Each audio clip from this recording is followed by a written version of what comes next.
What's up, everybody? Welcome to another edition of Big Brother Live Chats right here on CBS Connect. I'm Jeff Shorter from Big Brother Seasons 11 and 13. With me, as always, is the latest evicted house guest. Already giggling, but this week it's a special guest. Fan favorite season 12. Also one of the coaches in season 14, but very sad. This week it's Britney. Hi, everybody. What were you giggling at? You.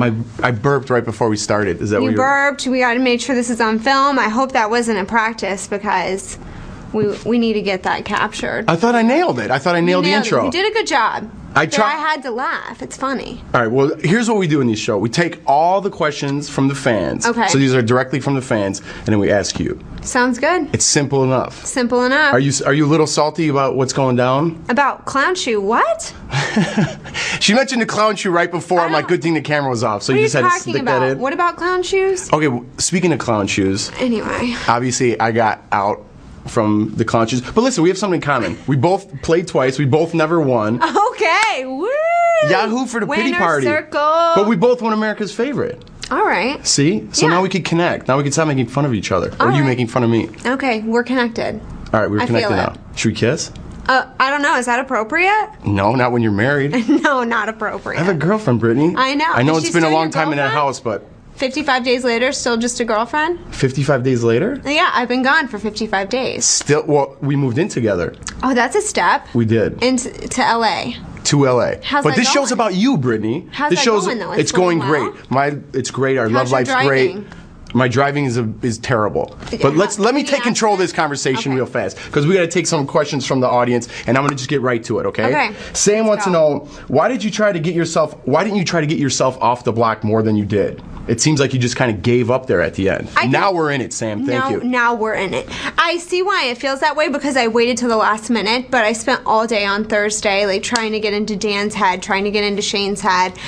They basically let me know that it was pointless and I was out the door as soon as I went up on the block. And I knew, obviously, I'm up against Danielle. She's been a pawn before. I know she's a pawn again. Frank made it very clear that he wanted me to go home.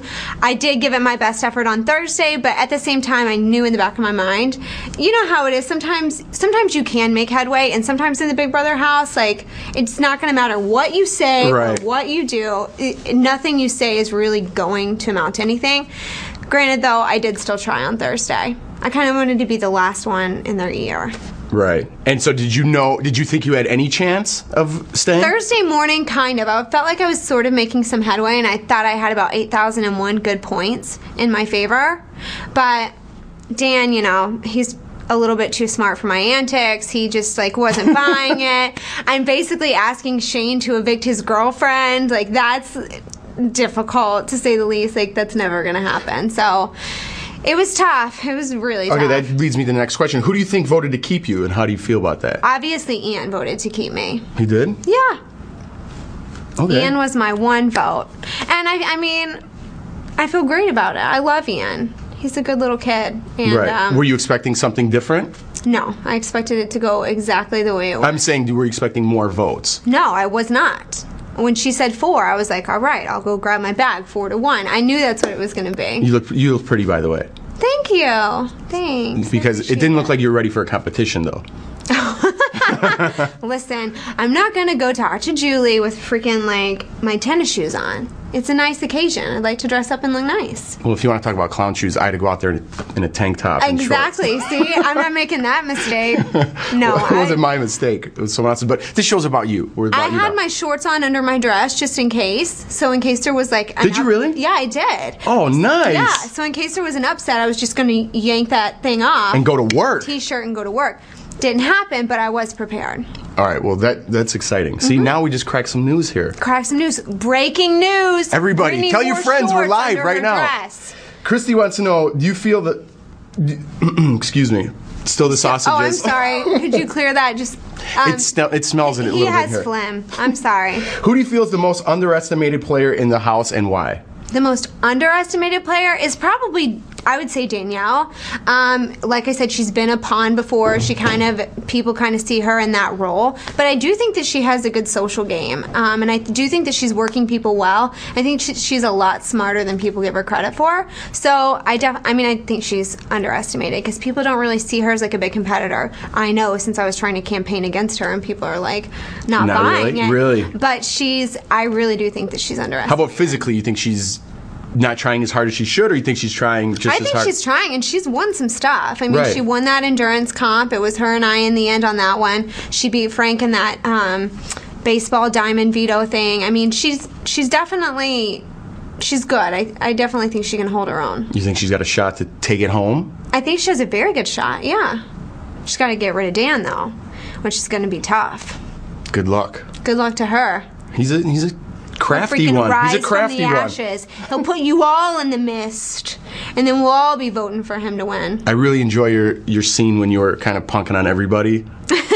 And I I asked people, to give their questions the night before, and a ton of people wrote in. Could you do some impressions for us because you just kind of smoked everybody at the end? Of Joe? Well, I mean, of the whole house. Freaking Joe. Give a Joe one. God, this guy. Well, you have to, pretend that you're telling some sort of a story, and then I have to one-up your story with my Joe story. Okay, so tell an impressive story? Tell a really impressive story so that I can one-up that. Okay, my father was in charge of finding Saturn. Really? One of the planets. Well, my dad was an Elvis impersonator, and he had the full garb, sold out tour, and then he named Pluto. That's Joe. That's everyday. That was a pretty good one. His neighbor was in the Guinness Book of World Records. His dog has golden eyes. Does anyone ever call him on this though? And he just doesn't care? We think that he knows because we're all laughing so hysterically that obvious social cues would say maybe tone it down, but it's like he doesn't get it. It's like it riles him up and he loves it. Does he talk like that always? Have you heard the story about the dog and the broomstick? No, but tell us. His next door neighbor's dog swallowed. Could you tell it like Joe though? My neighbor's dog bit off a broomstick this long, swallowed it. My neighbor could see it in his mouth, pulled it out, and then the Guinness Book of World Records came. They took a picture, and he's in the Guinness Book of World Records. Oh, so that's a real story he told? So the Guinness Book of World Records, let me get this straight. They have a Louisville, Kentucky station, and they heard about the dog and so they just hurried over and and what would the record for that be called? Dog's longest broomstick swallow? I guess. I mean, they're really riveting tales. He should write folklore. We should... He should write folklore, and we should move on with the show. Right. But that was terrific, by the way. I'm sorry. Terrific. Benny, I have to get on my tangents. I like it. I go off on tangents as well. Benny 1900 wants to know: Will you talk to Danielle when this season is over? Will I talk to Danielle? Yeah, I'll talk to Danielle. Why wouldn't I talk to Danielle? I don't know. You know how you always say, I'm going to be best friends with you, and then you guys never talk after? Yeah, I mean, I'm not going to roll the RV into Alabama. I don't think it's not I don't have these hopes and dreams of freaking she being there at the birth of my children. But I'm sure, yes, we'll keep in contact. We're good friends. At least a Merry Christmas text. That's it. That's what I'm saying. That's what it kind of turns At into. least. Because everyone's like, I love you. You gotta come visit. Yeah, you're coming every day. You gotta come over. I got the greatest backyard. You no, you act like you're gonna do all these things. You're like, yeah. And then once you're at home, you're like, and you're like, who? Wait, didn't you get evicted week 3? Who are you? Wow. You got Is it like that? No, it is like that. That's exactly how it is. Chrissy wants to know, do you think you should have back Dan up after the reset? Do you think you should back Dan up after the reset? Should have backed Dan up. Backed him up after the reset when he wanted all the coaches to stick together. Oh, well, that was not going to happen because of the animosity between Boogie and Janelle. That coaches alliance was never going to work. They obviously hated each because other. Because of why? They wanted each other Janelle out. and Boogie? Janelle and Boogie, yeah. So it wasn't an option at all for the coaches to stick? It was not an option. Janelle wanted it, actually. Boogie was the one who was like, this is a no-go. I'm rolling with my boy Frank. I've already made these homemade Chilltown t-shirts. I can't just throw them away. So it's got to be, I got to go with Frank Frankenstein. Right. And who did you choose to roll with at that time? Would you want to roll with Janelle and Dan and leave Boogie I out? really wanted to roll with Janelle at first, but then she like hopped ship on me week 2 and went over to Frank's team, and so that's sort of how it all kind of happened, where Shane started cuddling with Danielle, and so that was like an obvious pairing, and we kind of went off of that, and like everything just worked itself together, and the Quack Pack emerged. The Quack Pack. We'll get there. Oh, is that your sign? That's the sign. Did you ever do it like behind somebody's back? No. It's like actually a pretty embarrassing name, but we can talk about that later. Yeah, we're definitely going to get there. Jennifer wants to know, why did you guys all want Frank out so bad? It seems like he would have made more sense to work with him instead of against him. Well, we did work with him I worked with him in the Secret Six Alliance. Which was nothing to the Quack Pack. Right. It was like a pseudo-alliance. I mean... Was it even an alliance? I mean, the only two people who thought it was... It was an alliance for alliance sake, but it wasn't like we were ever really gonna like really roll with that. I mean, like, why would I take those people to the Final Six? What an idiot. Like, I would have been smoked. That would have been a terrible idea.